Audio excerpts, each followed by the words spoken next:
Hi, magandang araw po.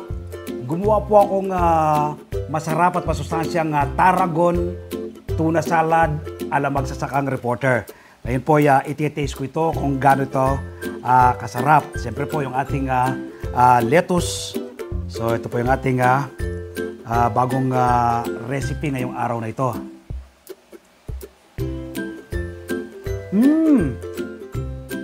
Yummy!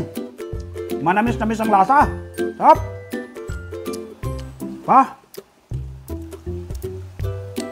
Nangingibabaw po ang lasa ng Tarragon dahil mabango ang Tarragon eh.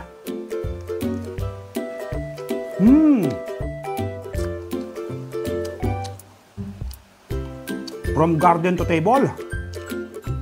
Champion. Sarap! Tamang-tamang nga ito. Pang merienda.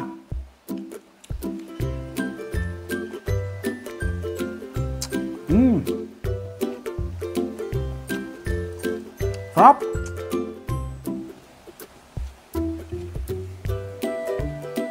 Magtanim din po kayo ng Tarragon, ano? Napakadaling alagaan at patubuin ng Tarragon. Gaya ng banggit ko, meron na po kayong dalawang bote na tanim na Tarragon. All year round ay may supply na po kayo. Hindi na po kayo mawawalan ng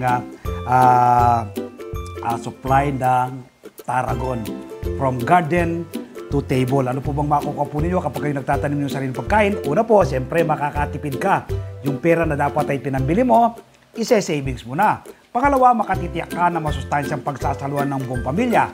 At pangatlo, makakatulong ka sa pagpreserba sa ating inang kalikasan. Nawa po mula ngayong araw na mapanood ko, magtanim na rin po kayo ng Tarragon. Salamat po.